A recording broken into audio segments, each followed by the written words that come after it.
Hello টুকিটাকিবাসী, welcome back to my channel.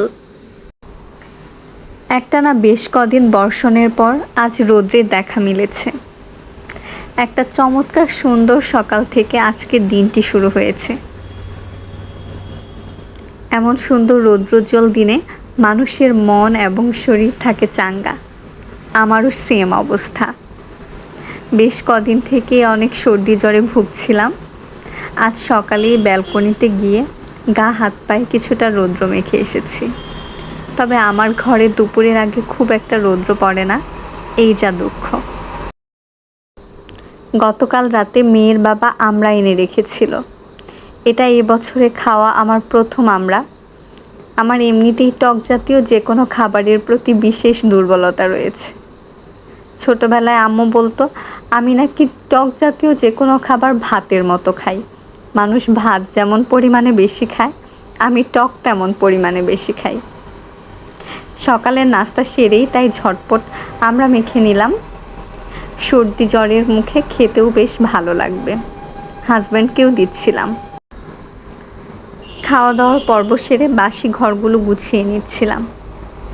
ছোটবেলায় আমি ছিলাম ভীষণ অগোছালো, আর আমার আম্মু ছিল খুবই গোছালো। আম্মু কোনো একটা জিনিস অগোছালো রেখে ঘুমাতে পর্যন্ত পারতো না। এখন যখন নিজের সংসারে এসেছি, আমিও যেন আমার আম্মুর মতো হয়ে গেছি। ঘরের একটি কোণাও যদি অগোছালো থাকে, আমার কোনো কিছুই ভালো লাগে না। মনে হয় আগে সেটাকে গুছিয়ে রাখি। অফিসের ফাঁকে মেয়ের বাবা হঠাৎ বাসায় এসেছে।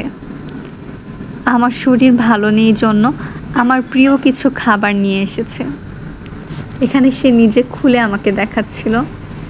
এটা হচ্ছে টক দই। আমি টক দই খেতে বেশ পছন্দ করি। ঘরে চিড়া আছে। চিড়া, টক দই আর কলা দিয়ে মেখে খেতে আমার অনেক ভালো লাগে। এটা স্বাস্থ্যের জন্যও কিন্তু বেশ উপকারী। আর এনেছে আনারস। যেহেতু আমি জ্বরে ভুগছি, জ্বরের জন্য আনারস একটি খুবই ভালো পথ্য। মেয়ের বাবাকে বিদায় দিয়ে রান্নাঘরে চলে এসেছি। মুরগি রান্না করব। সেজন্য মুরগিটা আগে থেকেই কেটে ধুয়ে সুন্দরভাবে সব মশলা দিয়ে ম্যারিনেট করে রেখেছিলাম ঘন্টাখানেকের জন্য। এখন ডুবো তেলে মুরগিগুলোকে একটু ভেজে নিচ্ছি।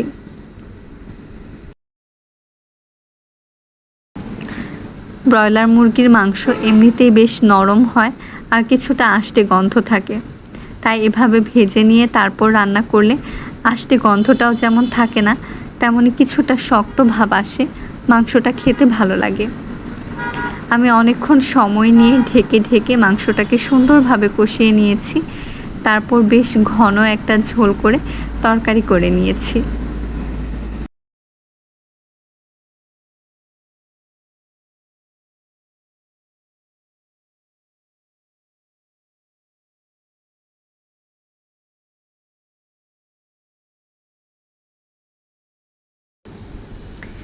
চার দেয়ালে আবদ্ধ শহুরে জীবনে পশু পাখির দেখা খুব একটা মেলে না।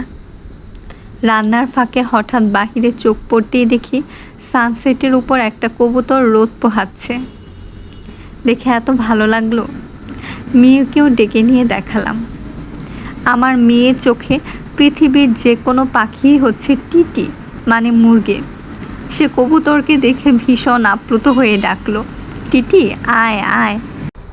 এখন গ্রেট নুন, মানে দুপুরবেলা, আর রৌদ্র মহাশয় ভীষণ আয়েশ করে আমার শোবার ঘরে এসে বসেছেন।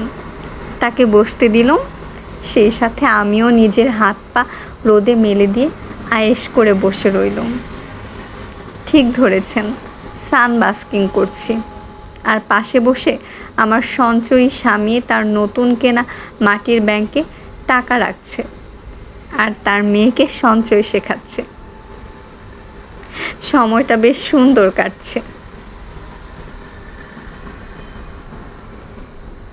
তাহার সঞ্চয় লীলা শেষ। এবার আমি ব্যাংক মহাশয়কে যথাস্থানে আসীন করব। আমার সাধু ভাষা কেমন হচ্ছে বলুন তো?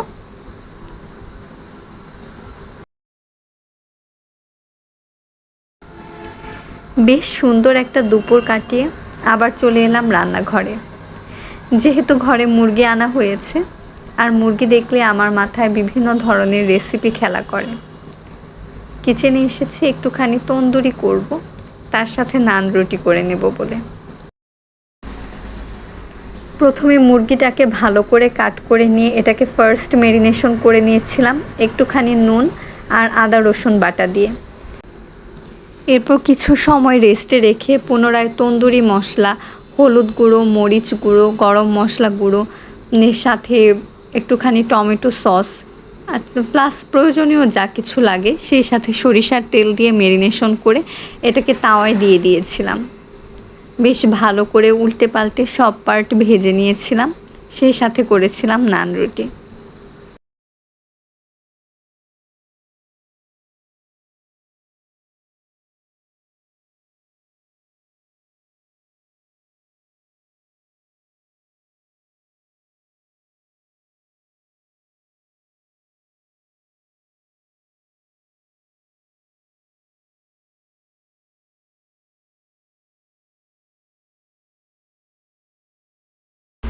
আমার পুরনো ব্লেন্ডারটা গতকাল নষ্ট হয়ে গিয়েছে, সেটা ছিল ওয়ালটনের।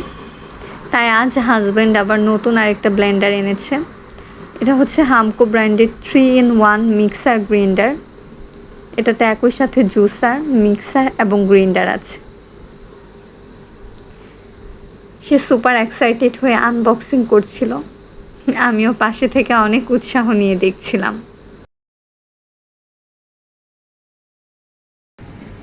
এই আনবক্সিং করতে গিয়ে একটা মজার বিষয় মনে পড়ল। বিয়ের প্রথমে আমাদের যখন টোনাটনির সংসারে তেমন কিছুই ছিল না, তখন আমরা সর্বপ্রথম টাকা জমিয়ে কিনেছিলাম একটা ফ্রিজ আর একটা ব্লেন্ডার। আমার মনে পড়ে এই ব্লেন্ডার কেনার আগে আমি কখনো তাকে তরকারি রান্না করে খাওয়াইনি। বিভিন্ন ভাজাভুজি এইসব দিয়েই আমরা কাজ চালাতাম। তারপর আমরা যখন থেকে ব্লেন্ডার কিনেছি, তারপর থেকেই মূলত আমার রান্নার জার্নিটা শুরু হয়েছে।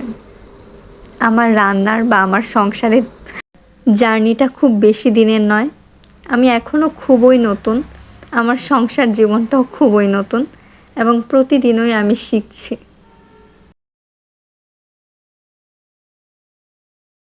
এটা হামকো ব্র্যান্ডের একটি ক্লাসিক এইচসি ব্লেন্ডার।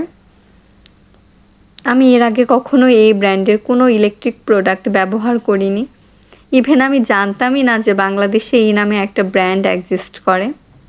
তাই হাজব্যান্ড যখন নিয়ে এলো আমি ভীষণ কনফিউজড ছিলাম। তখন সে আমাকে বলল যে এই ব্র্যান্ডের অনেক মোটর গাড়ির পার্টস নাকি আমাদের দেশে বিক্রি হয় এবং সেগুলো খুবই ভালো। তারপর আমাকে বলল যদি তারপরেও আমার কনফিউশন থাকে আমি যেন আমার শাশুড়ি মাকে জিজ্ঞাসা করে নিই বা বিভিন্ন অনলাইনে ঘাটাঘাটি করে দেখি যে এটা আদৌ ভালো কিনা। তারপর আমি মাকে জিজ্ঞাসা করলাম, গুগল প্লাস দারাজে দেখলাম, সেখানে যে প্রাইস দেখালো এবং যে রেটিং দেখালো বেশ ভালোই মনে হলো।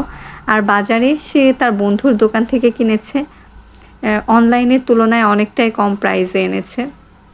আশা করছি ভালোই হবে ইনশাল্লাহ। আপনারা কেউ যদি হামকো ব্র্যান্ডের কোনো ইলেকট্রিক প্রোডাক্ট ব্যবহার করে থাকেন এবং আমার ভিডিওটি দেখে থাকেন, অবশ্যই কমেন্ট করে জানাবেন যে এই প্রোডাক্টটি কেমন।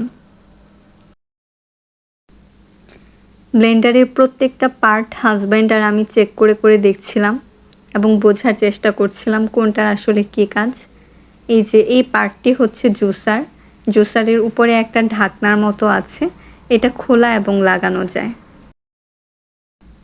আমার ভিডিওটি যদি আপনাদের ভালো লেগে থাকে অবশ্যই লাইক কমেন্ট করবেন এবং আমার চ্যানেলটিকে সাবস্ক্রাইব করে দিবেন। ধন্যবাদ।